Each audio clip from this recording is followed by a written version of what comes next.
Nëse jam mësimore, Exceli, apo më saktë, llogaritjet tabelare.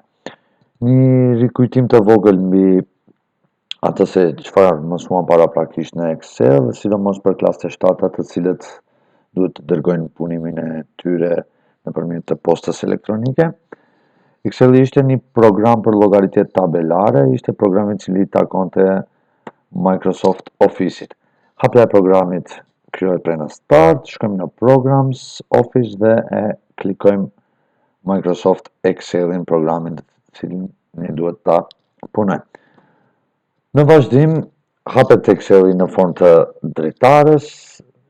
Në momentin keni një fotografi i cili takon Excelit të vjetër, po fotografia është me qëllim e marrur nga libri, se nëpër libra e keni këto lloje të fotografive dhe e keni këtë version të Excelit, që nëpër kompjuterin tuaj mund të keni versione më të reja, por nuk është dhe një dallim shumë i madh, sado qoftë të jetë versioni më i ri, aq më lehtë është puna e saj.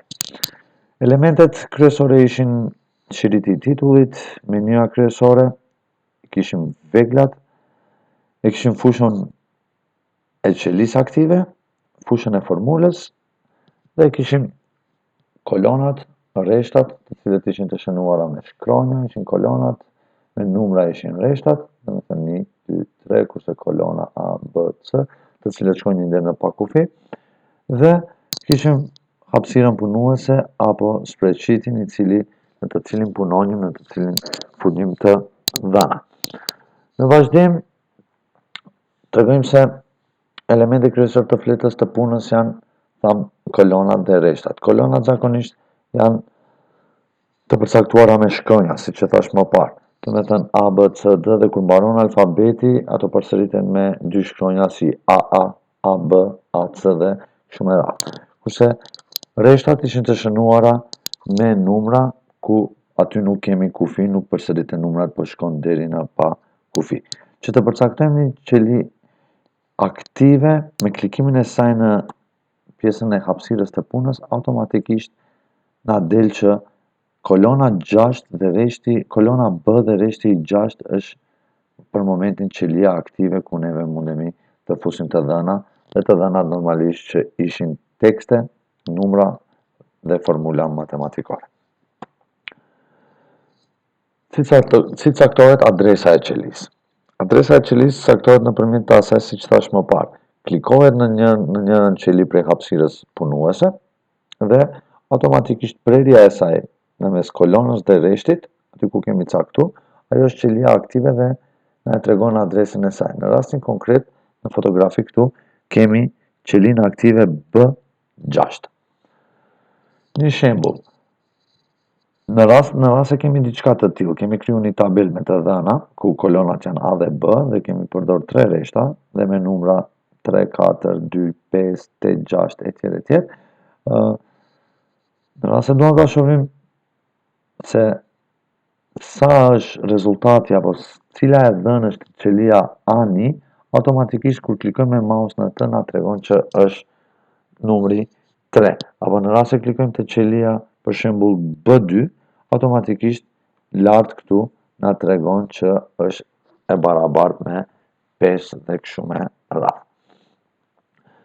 Tani, Exceli qëllimin e ka për të kriju tabela dhe jo rastësisht hapësira punuese është në formë të tabelës, në formë të atyre rreshtave dhe kolonave.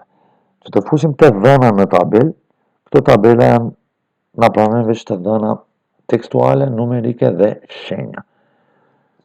Por, që ta bëjmë tabelën më të qartë, shumë e rëndësishme është, do me thënë që të kemi titullin e kolonave, të kemi titullin e rreshtave, që mënyra që ne të gjendemi në atë tabel të jetë më e thjeshtë. Shembull konkret, në rast se vendosim një tekst, tani duam që të krijojmë një tekst apo të krijojmë një orar, supozojmë që duam të krijojmë një orar dhe në rast se shkojmë në këtë formë, qelia, për shembull te qelia A2 kemi numrin 1, kurse te qelia B2 kemi matematik. Tani, kjo si tekst për momentin që siç e shihni nuk do jetë praktike, por në rast se krijojmë një formë tjetër të rreshtave dhe ajo është, për shembull, në rast se i kryejmë një shembull tjetër që orarin e kemi bërë në klasë dhe e dini se si funksionon, për në rastin e kryejmë një listë me numrin rëndor të nxënësve, emrin, mbiemrin dhe suksesin, atëherë do t'japim rëndësi titujve të kolonave dhe rreshtave. Për shembull, tek kolonat do vendosim numri rëndor si nën titull, do vendosim emrin dhe mbiemrin dhe suksesi. Kurse tek rreshtat do t'i vendosim numrat rëndor, emrin, mbiemrin dhe suksesin, po në formë të të dhënave që duhet ne t'i shkryjmë. Për shembull, numri rëndor 1, emri dhe mbiemri dhe suksesi.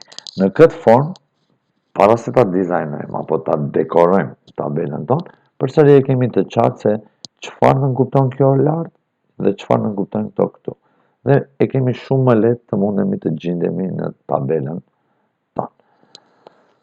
Përveç se numrave, si të dhënave numerike, llogariten edhe shenjat si presja, pika dhjetore, përmbajtja, klapa dhe operacionet matematikore. Në rastin e një qeli, na del një shenjë e tillë. Kjo nënkupton që qelia nuk ka vend për numrin e dukur. Ajo mund të jetë një numër, për shembull 4.84321, po ai numërat që gjatë nuk ka vend në qeli dhe që kemi praktiku neve në informatikës, e dini se zgjerohet qelia, për shembull, në skajin e djathtë të saj, dhe me tërheqje të vogël e zgjerojmë derisa të jetë numri vizual, derisa ai numër të duket.